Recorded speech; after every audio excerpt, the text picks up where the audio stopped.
the Dallas Cowboys. Cowboys, as you mentioned, sans Tony Romo and Dez Bryant. So in this first game, without either of them. Speaking of trap games, Matt Ryan is obviously the better quarterback than Brandon Whedon. Ugh. You would think this would be a Falcons victory, but I think this could be a game for the Dallas defense to really shine here. So you're going with the Cowboys? I like the Cowboys in this one. I think that the Falcons, especially with Matt Ryan just has a tendency to really come up small in big games. This is a big game for the Falcons. Well, you know what? I actually disagree on this one. I'm going to go with Julio Jones having a performance against Brendan Carr in this game, and not only that, I think Devonta Freeman is going to run the ball roughshod over this Cowboys team. And the fact that you have a 5-16 start and Brandon Whedon, he's going to turn the ball over. He's 0-1 in his career as a starter for the Cowboys. I'm going with the Falcons this time. Now let's go to the Monday night game of the week. We got the Kansas City Chiefs visiting the Packers at Lambeau, where they've been undefeated in 10 games. And they're going to continue to be undefeated because the Packers are going to win this game. They're the superior team in this one on each side of the ball. Yeah, the Chiefs are coming off a terrible Thursday night loss against Denver 31-24 off that fumble recovery by Jamal Charles. That game's really going to set them back, I can guarantee you. Yeah, and there's no way Rodgers and company are going to lose this game. And James Jones has been electric since he came in to replace Jordy Nelson. Yeah, I'm going Pack all the way.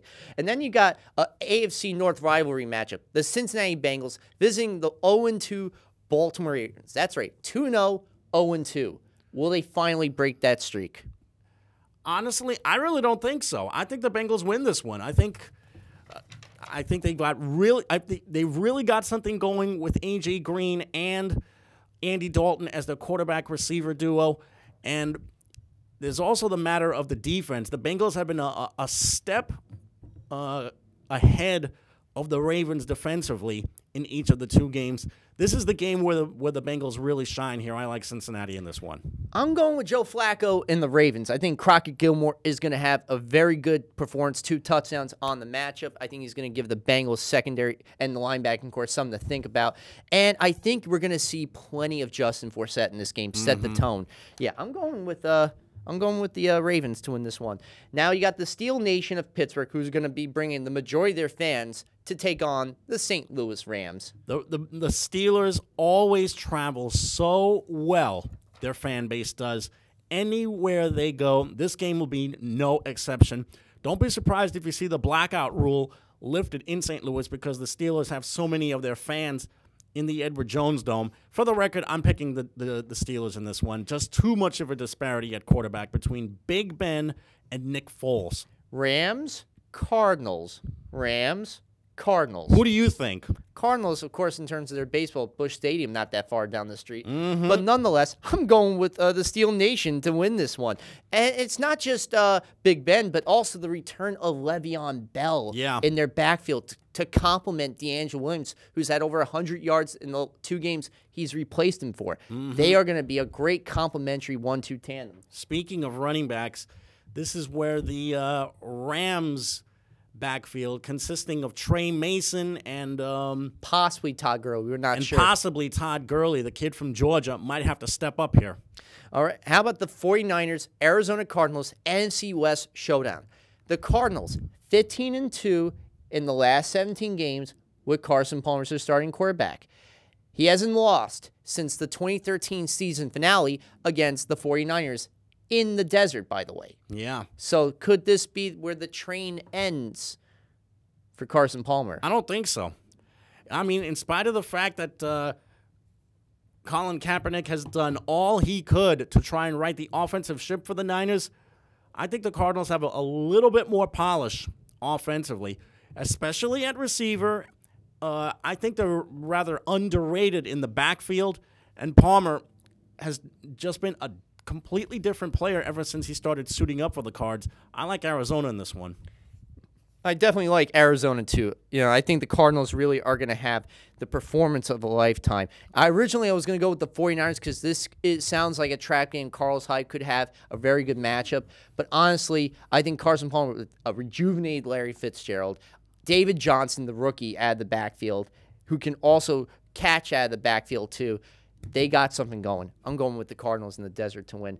And then the opening game in South Florida for the Miami Dolphins, taking on their AFC East rivals, the Buffalo Bills, and what should be a defensive showdown. Yeah, I definitely see a defensive showdown in here because Tyrod Taylor still has to find himself as offensively. As far as who takes this game, I really like Miami in this one.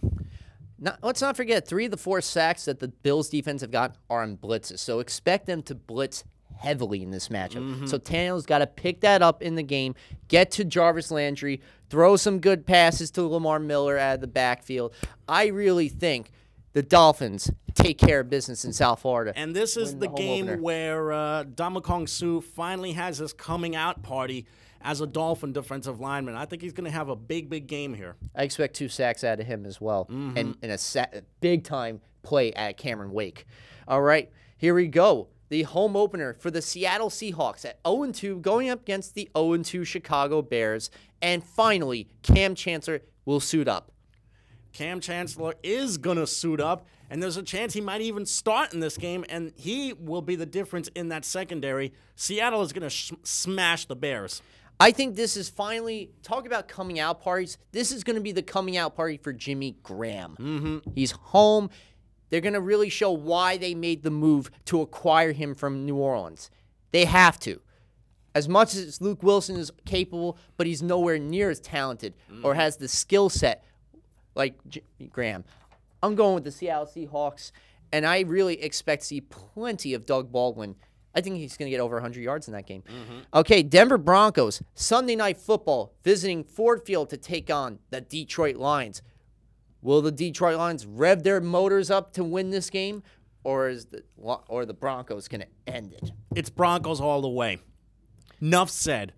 They're just way too talented offensively, and I think they're going to use the momentum of their stunning victory over the Chiefs to run roughshod over the Lions. The Lions have just got way too many holes defensively, and they still have a problem in the backfield. The Broncos are just way too polished on each side of the ball, all Denver, all the time in this one. They got to get used. They got to implement some of Gary Kubiak's zone playing game. Unfortunately, 60% of the plays they have done from the shotgun formation, which is not something that Gary Kubiak likes to do. And on top of it, they've been outrushed last week by the Chiefs, 144-61, and they're 29th in the league at 65.0 rushing yards a game, going up against the 28th worst ranked rush defense. This could be the game that C.J. Anderson has, but I really think that Golden Tate and Calvin Johnson are going to have a huge day for Detroit. I'm going with the Lions, and I think Amir Abdullah. And while we're at it, can we see a little bit of Amir Abdullah, please? The kid shined during the preseason. Why is he not getting a chance in the regular season? Oh, yeah, definitely. And the Colts at 0-2 visiting their AFC South rivals, the 1-1 Tennessee Titans. The Colts are not going to be 0-3, that's for sure. I like them over Tennessee in this one. Me too. I think this is the week where Andrew Luck corrects a lot of the mistakes he's had in the first 2 weeks with the 8 turnovers he's had. On top of 8 turnovers that the team has had. The offensive line will do a better job protecting him. I think we're going to see better running plays out of Frank Gore. T.Y. Hilton will get a lot of, if he's even able to play because of his health. But the problem is their secondary has been banged up. And Mariota could take advantage of that. But I'm still going to go with the Colts to break that 0-3 record they have. Now, the next game, of course, the New Orleans Saints going up against the Carolina Panthers in the NFC South showdown. And making matters worse for the Saints is that Drew Brees is going to miss the game because he hurt his shoulder. So who's going to be the starting quarterback for the Saints? Luke McCown. Yeah, Luke McCown. And who's going to be the starting quarterback for the Buccaneers? Cam Newton. Oh, it's Panthers and Buccaneers, Panthers and Saints, correct? Yes. Panthers and Saints in this one. My mistake, folks. It's Cam Newton, a guy who, even though he's had his behavioral issues in the past, is worlds apart from what Luke McCown will ever be as an NFL quarterback. All Panthers, all the time in this one. Despite the fact that the middle linebacking core of Carolina is missing Luke Kuechly, who was the 2013 NFL Defensive Player of the Year, they still have A.J. Klein, who's done a good job in Kuechly's stead while he's recovering from that Week 1 concussion he had against Jacksonville. There's no contest in this one. I think Carolina has a good game. Despite the receiving core missing Kelvin Benjamin, I think Greg Olsen is going to have a big day for him. 2 touchdowns. Yeah, all day, all Panthers. Now you got the Buccaneers visiting the Texans in Houston with the debut of the Texans' new artificial turf. There you go. The same field in which there was a major knee injury that was suffered on grass. Pretty ironic considering that artificial turf was also the death blow to a lot of guys' careers because they wound up mangling their knees as well. But at the same time, let's see if this becomes a different thing for the Texans as far as whether they get some success. And you consider who the offenses are in this game. Jameis Winston's coming off his first win as an NFL quarterback. 26-19 over the Saints. And the Texans still have a real hodgepodge at quarterback right now with Brian Hoyer and Ryan Mallett. And Ryan Mallett, 2 guys who've not really done that much for themselves. I actually like Tampa in this one. I think they've got a little bit more polish offensively with Doug Martin in the backfield, Mike Evans as a slot receiver. I really like Tampa in this one. I'm going to go with the home team, Houston Texans. Despite the fact that Arian Foster will miss yet another game, I think Alfred Blue has a good performance. But really the matchup to look for is Jameis Winston going up against what should be a vaunted Texans defense. You got guys like Jadeveon Clowney, J.J. Watt, who's had a sack, I believe, in 8 straight games. Then you got Vince Wilfork, the former Patriot, and Brian Cushing, if he stays healthy, that is. That's going to be the saving grace for the Texans if they can win this game. They're going to have to rely on their defense. But here's the Winston, he's 5th best under the blitz. 103.2 rating while being blitzed. So even if you're going to blitz him, make sure that I think Jonathan Joseph is going to have a good day following Vincent Jackson. I think he's going to get a pick off him in the game, return for a touchdown. I'm going for the Texans. I think it's going to be a close victory. I think Randy Bullock gets the game-winning field goal. As the next game, we got the Chargers visiting the Vikings at TCF Bank Stadium in Minnesota, of course, where you're going. Yeah, that's where my daughter Emily lives. This is also a homecoming for Phillip Rivers because he was born and raised in Minnesota, too. As far as who wins this game, though? How about North Turner, the fact that he's the offense coordinator for the Vikings going up against his former squad? That's right. The team that he was a head coach for a short time. As far as who wins this game, the key to this game is which quarterback makes the big play in this one, and also which running back makes the big play. Adrian Peterson is an all-world player coming out of the backfield. Phillip Rivers is an all-pro quarterback. Another key in this one is who might be the one to make the big defensive stop in this game. Look for the Chargers to really gang up on the line and do something to keep Adrian Peterson out of this game. Make the unproven Teddy Bridgewater trying to beat them. Or maybe a little bit of Eric Weddle having his performance. And for the record, I like San Diego in this one. Oh, man, you and I are going in opposite directions today. I'm going with all-day Adrian Peterson and the Vikings to win this game. And really, Teddy Bridgewater, I expect to see him and Mike Wallace have a really good rapport in this game against that secondary, despite the fact they got Eric Weddle, one of the best free safeties in the league. But I'm really going for the Vikings to win at home. All-day Adrian Peterson. And, of course, this is what some people may call a laugher, some may take seriously. The Jacksonville Jaguars visiting the New England Patriots at Gillette Stadium for a 1 o'clock showdown. I think that goes without saying. Really? Exactly. Even despite the fact they had a comeback performance and defeated Miami, which most people were eliminated from the survivor pools for picking Miami. Who would you rather have at quarterback, Tom Brady or Blake Bortles? I think that goes without saying. Oh, of course, Tom Brady. He's had 8 touchdowns. All Patriots, all the time in this one. Yep. The Jaguars are, trust me when I say this, they are not as stout defensively as they were in that Miami game. The Patriots are going to run roughshod against them like they're not even there. Oh, yeah, they have a league high, New England with Brady, he has a league high 754 yards. He's tied for the league lead with 7 touchdowns on the day. Yeah, it's really no contest. I am going to go with New England, but I wouldn't count out Jacksonville just yet. Believe me. Even Belichick is aware of that. He even showed videos to prepare them on what they're going to face. That's the thing about Belichick. He likes to always go on to the next game. Remember last year when they lost to Kansas City? That's right. We're on to Cincinnati. We're on to Cincinnati. We're on to Cincinnati, everybody. In that monotone voice that he always has. I will bet you the Boston media is going to be so looking forward to the day when Bill Belichick retires from being a head coach. Not the fans. They love the guy. Oh, yeah. But, yeah, the Boston media, because every time they ask him a question, he loves to just, say, on to the next team, on to the next team. He just did great. He can be very vague with his responses. Yeah. At least you have to give him credit for keeping the status quo, if you will. Especially with the hoodie. You gotta love the hoodie. All right, and then the final game, your favorite, the Oakland Raiders visiting the Cleveland Browns. Sorry, but I just can't help myself. They're just not any good. I know. It don't matter that they broke even after last week. They are dreadful.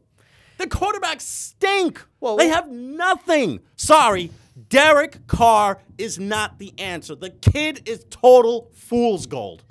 Well, look at the Oakland defense. They gave up. And what do the Browns do to Johnny Manziel? They bench the kid in favor of who? Josh McCown. Josh McCown, the other brother who can't play in this league. And what's crazy is last week, Johnny Manziel, he threw 2 50-plus yard touchdown passes to Travis Benjamin in the game. Big touchdowns. And Benjamin, honestly, is going to be the X factor in this game. He had a 78-yard punt return touchdown, too, last week for Cleveland against Tennessee when they won 28-14. But really, the X factor for me for Oakland is Amari Cooper, the rookie out of Alabama. Him and Carr talk about a really good rapport with each other last week. And, it's just unbelievable. And Michael Crabtree, it's unbelievable how good of a job he's doing. He did last week as well for Oakland. Yeah. I'm still trying to picture Michael Crabtree in the silver and black. At least he kept himself in the Bay Area. And the Raiders do have a little bit better receiving duo than the Browns do. Sorry, but I think Dwayne Bowe's best days might be behind him. And as far as Crabtree is concerned, it was good for him to get a fresh start and get away from San Francisco and the complete distractions of the Niners and the mess that they've created for themselves. I'll just pick Oakland for the hell of it. I mean, sorry, but Derek Carr, the Raiders couldn't do better than Derek Carr. Consider who his brother is. It's David Carr, another brother who did not distinguish himself that greatly. Man, you just don't like the brothers. The brother quarterback says. I am not a fan of mediocrity, especially at quarterback. Sorry, but if you're going to build a playoff contender, if you're going to pick a quarterback, at least get someone who's been a little bit more proven. Look at who the Browns have as their quarterback tandem. At least Johnny Manziel won a Heisman Trophy at Texas A&M, and I think he's become a little bit more humble after all of the major personal problems that he's gotten himself into, specifically drugs and alcohol. Luke McCown is garbage. Look who the Raiders have at quarterback. Derek Carr, who was basically a stat patter, just like his brother was at Fresno State. Well, he had a good season in Fresno State. In fact, he led his team close to a Mountain West championship that year, the year before he went into the NFL in 2013. And on top of that, yes, he had a guy like Devontae Adams, who was a good receiver to throw to. But this week, he does have Amari Cooper. He does have Michael Crabtree to throw to. And Latavius Murray is a hell of a better option than Run DMC at the running back position. But the defense, unfortunately, has given up a league-high 66 points and over 600 yards. That's why they could lose this game. And I honestly believe that the Cleveland Browns are going to win this game, even with Josh McCown at quarterback. It's going to be Travis Benjamin who saves the day, and I really think Crawford, their running back, is going to have a good game. Now, Josh McCown. I know. Now, and that's all I have to say on week 3 of the NFL. Let's go into week 4 of college football, which is unbelievable quarter of the season. The top 10 games: Texas A&M Aggies taking on Arkansas Razorbacks in Arlington. Yeah, AT&T Stadium to be exact. Who do you I don't think they're going to have any problem selling out all 108,000 seats in this one, especially considering that Arlington, Texas is about an hour and a half, maybe 2-hour drive from College Station. Oh, yeah, it's going to be all midnight call all day. Give me the Aggies. I think it's going to be a sea of maroon in this one because Little Rock isn't too far from the Dallas area either. I know. They're traveling about 2 or 3 hours from Little Rock. But Brett Bielema's squad did a piss-poor job taking on losing to Toledo. Yeah, he's already gotten himself on the firing line after the Toledo disaster. So right there, I think the Aggies, led by Kyle Allen, are going to have a great performance. And then you got the Oklahoma State Cowboys taking on the Texas Longhorns in Austin. I think this could be the game where Oklahoma State really has themselves a big, big game. Texas has been a colossal disappointment to start the season. They lost to Notre Dame 34-3. They lost last week to Jared Goff and the California Golden Bears. Mm-hmm. But we did see the emergence of Jared Hurd. Finally, they got a starting quarterback. But it's not enough to take on the Cowboys. Mm-hmm. Then you got the Yellow Jackets, Georgia Tech, taking on ACC rivals, the Duke Blue Devils. Georgia Tech right now is the second best team in the ACC. They're just dynamic offensively, especially at quarterback and receiver. All Georgia Tech in this one. Yeah, the triple option definitely is going to run circles over the Blue Devils. Okay, then you got the Florida Gators at home in Gainesville, 3:30 CBS, taking on their fellow SEC East rivals, the Volunteers of Tennessee. This is the first real test for the Gators right here. I mean, beating Kentucky, which is a conference rival, was good, but now they're going up against a Tennessee squad that's really trying to make a name for themselves. They almost did that when they lost to Oklahoma in overtime in a game where they had a late lead but wound up blowing it. But against the fans in the Swamp, probably the loudest stadium in college football. Oh, yeah. All Florida in this one. Me too. You think I would pick against my own Gators? No, not even. No. And then you got the Mississippi State Bulldogs taking on the Auburn Tigers. Auburn, of course, last week losing to fellow Tigers, LSU.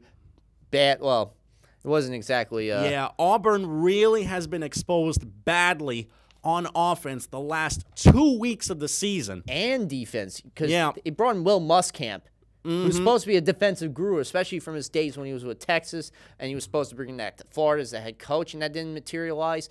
Now it's not materializing with Auburn. Nope. Gus Malzahn has got to be like flipping a switch. Yeah. I really don't think Auburn wins this game. I'm going to go with Mississippi State. Well, I still like Auburn because I still feel that they can try and bounce back from this, but the disparity at quarterback has been a big, big problem for them. Well, ever since Nick Marshall is not there, Jeremy Johnson has done a semi-all-right job, but not great enough to warrant to be a starting quarterback. Now you got Trevon Boykin and his Heisman-winning season possibly leading the Horned Frogs to take on another 3-0 team, the Texas Tech Red Raiders. Yeah, but Texas Tech is not as good as their record has been advertised. They've been going up against some rather soft opponents lately. TCU probably has one of the best quarterbacks in the country right now. Yeah, Trevon Boykin, and you got Josh Doxson, an amazing dynamic wide receiver that he gets to throw to. Yeah, and they've had some easy games too. They've scored some big 60-plus points even last week. But, They got this all the way. They're going to beat the Red Raiders. Yeah. Sorry, Cliff. And then you got the BYU Cougars led by Tanner Mangum going up to the Big House, taking on the Michigan Wolverines in Ann Arbor. Yep, and BYU already came away with a big win, 2 big wins, but then wound up falling flat on their face in the UCLA game. Losing 24-23 in the same fashion that they won the first 2 games. On a Hail Mary. Well, on a last-minute touchdown. It's just, but those 2 wins, Hail Marys. Will there be a Hail Mary this week? Well, this is a big test for Michigan because Jim Harbaugh's team is still trying to find their way. And I think they've got a couple of issues at QB right now. I still like Brigham Young in this one. They're a much better team. Me too. I'm going to go with BYU. And then USC, coming off a huge upset, 41-31 last week against Stanford, going up against the Arizona State Sun Devils in, I believe, Tempe, right? In Tempe. And the reason why USC wound up losing this game is because they were really burned defensively. They gave up way too many big plays on this one. And it could be that their quarterback may not be as great as people make him out to be. I'm actually picking Arizona State in this one. Yeah, I like Mike Berkovich in this one, and converted running back, now wide receiver DJ Foster, who's probably going to be in the NFL next year. Yeah, I'm going to go with the Sun Devils, take out Cody Kessler and the Trojans. Yep, speaking of California versus Arizona, UCLA versus the University of Arizona.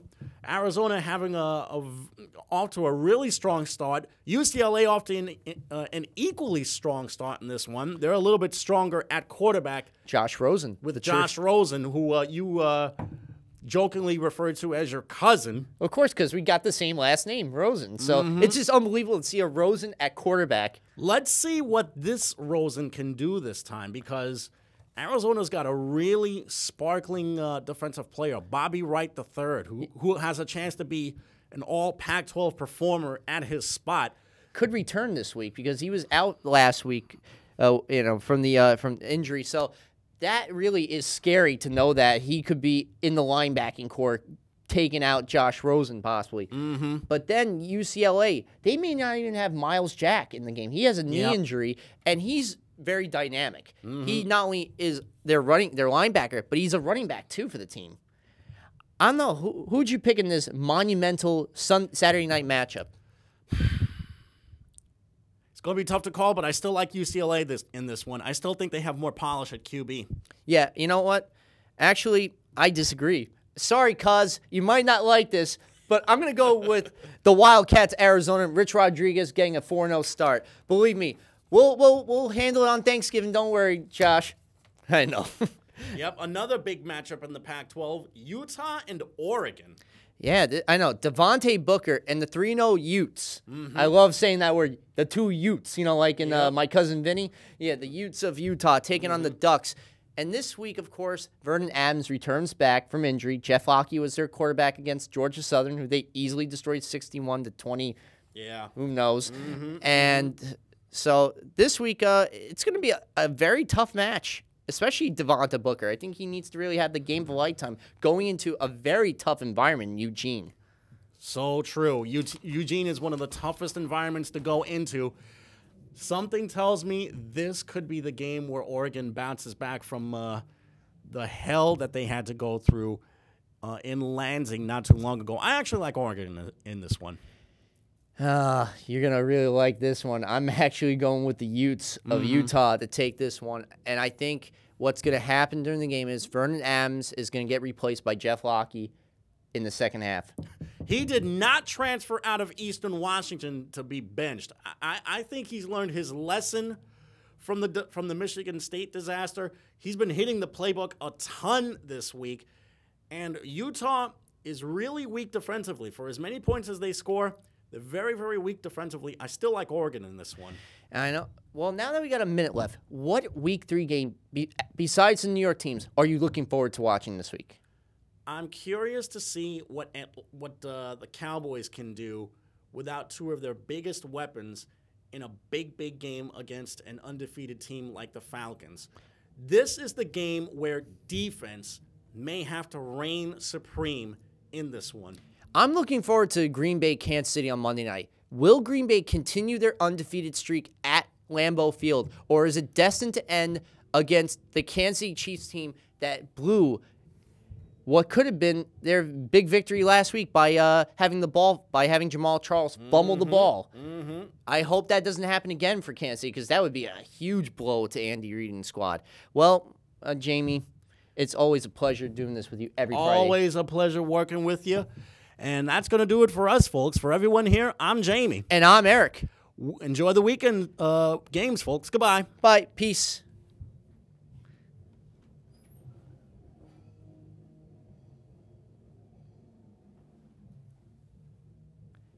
Too much of that head banging music?